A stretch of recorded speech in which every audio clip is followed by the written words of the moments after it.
Explicaremos ahora el tema de movimiento en dos dimensiones. Hasta ahorita nada más hemos visto movimiento en una dimensión.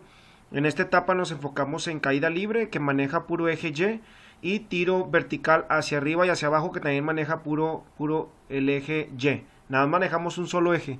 Pero vamos a tener movimientos donde podemos analizarlos tanto en el eje X como en el eje Y. O sea, se puede combinar. Para esto ocupamos el principio de independencia de los movimientos, una aportación de Galileo Galilei. ¿Qué nos dice dicho principio? Que cualquier movimiento en la naturaleza puede analizarse como la combinación de dos o más movimientos rectilíneos independientes entre sí. Para nuestro caso nos vamos a manejar eje X y eje Y. Es por esa razón que se llama el tema movimiento en dos dimensiones, dimensión en X y dimensión en Y. Los movimientos que analizaremos es tiro horizontal y tiro parabólico. En este video nos enfocaremos nada más en el tiro horizontal. ¿Qué nos dice el tiro horizontal? Bueno, es un movimiento de un cuerpo que es lanzado desde cierta altura en dirección horizontal.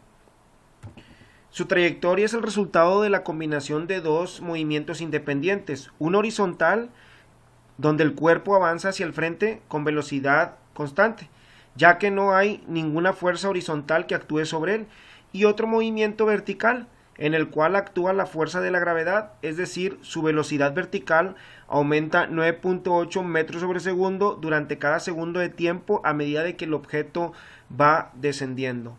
Ahorita, para entender esto, pues conviene ver un dibujo o una representación. Usualmente siempre son aviones que avientan algo o que dejan caer un proyectil.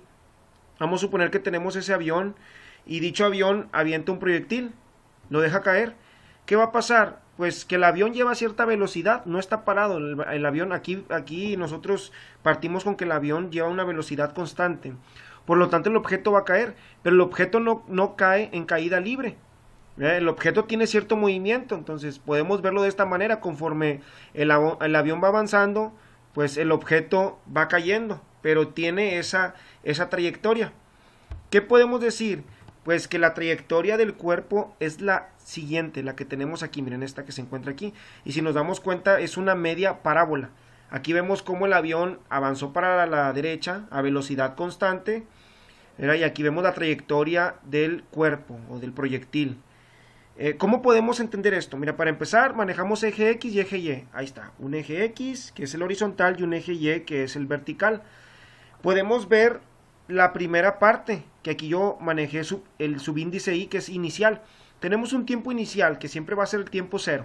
Tiempo inicial cero, tiene una posición inicial en el eje Y, que es la altura a la que fue lanzado el objeto, y tenemos una posición inicial en X, que es el desplazamiento en X, que para nuestro caso siempre aquí pues va a ser cero.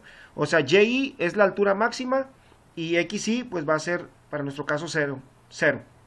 Ahora, en la segunda posición, o en el segundo instante, le llamo T1. En ese tiempo 1, ¿qué pasa? Pues tiene una altura Y1. Vean cómo la altura va disminuyendo, pero también a su vez tiene una posición en X, que es el desplazamiento en X, que lo voy a llamar X1. Y así para cada uno. Observen que acá tengo el tiempo 2, que es la posición 2. Vemos que tenemos una altura Y2, y acá abajo tengo un alcance X2.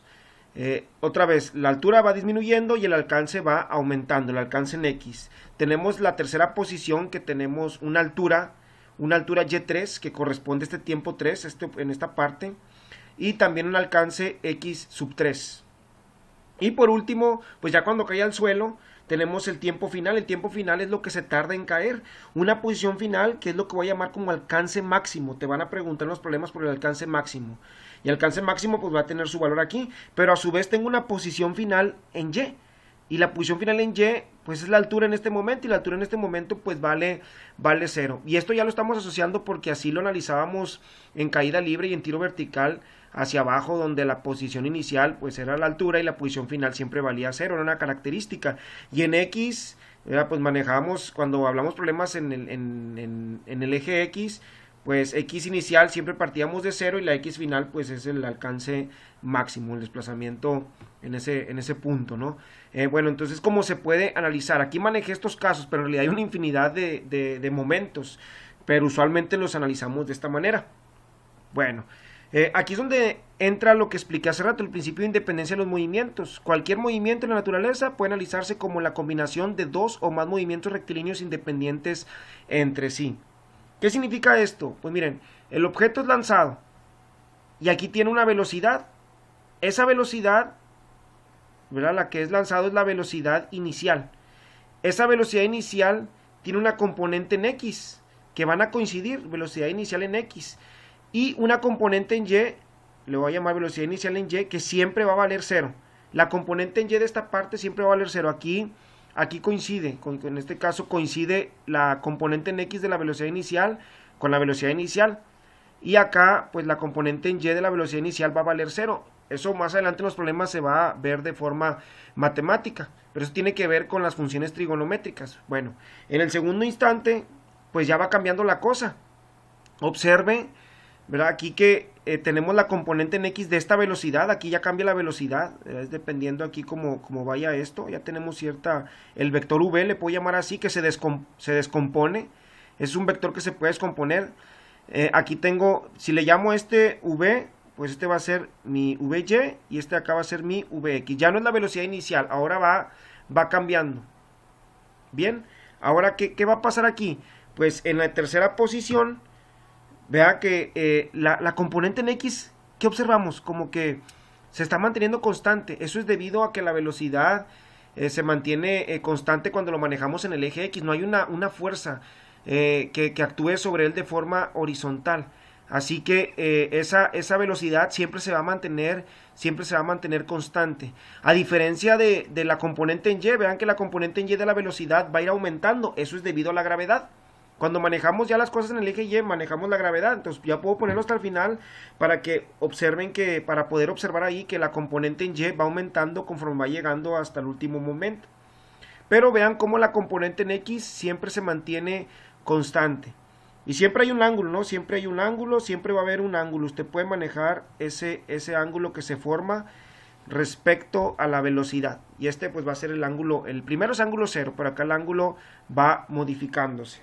Bueno, ¿qué nos dice aquí? Pues que el tiro horizontal es una combinación de dos desplazamientos. El horizontal, que es a velocidad constante, que no se nos olvide, todo lo horizontal va a ser constante, velocidad constante, y vertical, pues es uniformemente acelerado. Ya manejamos ahí el valor de la gravedad.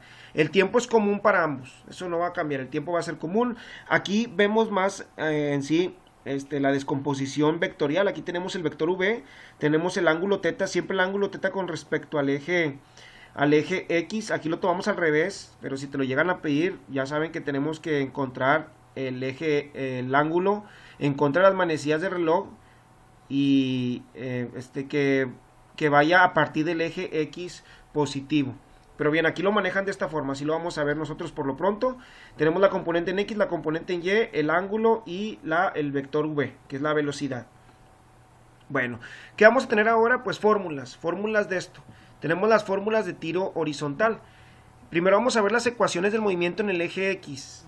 Vean cómo la velocidad inicial, o la componente en X de la velocidad inicial, se obtiene con la velocidad inicial con el coseno del ángulo θ. Ahora, para nuestro caso, pues θ al principio va a ser 0. El ángulo que se forma es 0. Coseno de 0 te va a dar 1 y por eso es que la velocidad inicial o la componente en X de la velocidad inicial va a ser igual a la velocidad inicial. Aquí está la explicación de por qué es lo mismo. ¿Cómo se obtiene la ecuación? Pues esta es de la posición. Posición final es igual a posición inicial más velocidad inicial, más la componente en X de la velocidad inicial por el tiempo. Hasta ahí nada más lo vamos a dejar. Y tenemos que la velocidad final en X, o le podemos decir la componente en X de la velocidad final es igual a la componente en X de la velocidad inicial. Les digo, esto para entenderlo apenas viéndolo con ejercicios. Ahorita nada más estoy explicando que tiene que tener estas... hay que agregar estas fórmulas en tu banco de datos. Bueno, y ahora vamos a ver las ecuaciones de movimiento en el eje Y. Si yo quiero la componente en Y de la velocidad inicial, ¿cómo se obtiene? Velocidad inicial con seno de θ. Al principio el ángulo vale 0. Seno de 0 te da 0. Entonces al multiplicarlo por la velocidad inicial, pues cualquier valor multiplicado por 0 pues te queda 0. Es por esa razón que la velocidad inicial en Y te va a quedar 0, la inicial. La componente en y de la velocidad inicial va a valer 0. Ahora, tenemos la ecuación de la posición. Posición final en y es igual a posición inicial. La posición inicial en y más velocidad más la componente en y de la velocidad inicial por tiempo más un medio de la aceleración en y por tiempo al cuadrado. Pues ya sabemos que la aceleración en y lo vamos a tomar como menos 9.8 metros sobre segundos al cuadrado. Y acá tenemos la ecuación para la velocidad. La componente en y de la velocidad final es igual a la componente en y de la velocidad inicial más la aceleración en y por tiempo. Cuando manejo aceleración en y va a ser igual a menos 9.8 metros sobre segundos al cuadrado. Bueno, esta es una de las fórmulas que se van a ocupar. Empieza a subir un poquito el nivel. Les digo, apenas ver ejercicios para entenderle. Y vamos a ver el último par de fórmulas. Dice, magnitud de la velocidad del proyectil en un determinado punto de su trayectoria y su dirección. Y esto se parece mucho a lo del teorema de Pitágoras. Acuérdense, tenemos que recordar lo que vimos de la primera etapa, ¿no? Cuando hablamos ahí de cómo encontrar la magnitud de un vector. La magnitud de un vector pues se hace mediante el teorema de Pitágoras y tenemos las componentes. Si tú quieres encontrar el vector v y tienes las componentes, pues ya sabes que es por teorema de Pitágoras porque se forma un triángulo rectángulo. Esto que está aquí es el teorema de Pitágoras. Aquí maneja la velocidad final, pero tú puedes manejar la velocidad en cualquier punto. Lo maneja final por comodidad, pero en realidad para no apuntar muchas fórmulas. Pero tú puedes usar cualquier punto de tu trayectoria. Tú puedes usar ahí puedes encontrar la velocidad teniendo esos datos. Y también puedes encontrar el ángulo. Ya saben que el ángulo es con la tangente inversa de la componente en y de la velocidad entre la componente en x de la velocidad. Bueno, esta es la explicación así rápida de tiro horizontal. Y más adelante pues vamos a ver ejercicios para poder entender este tema.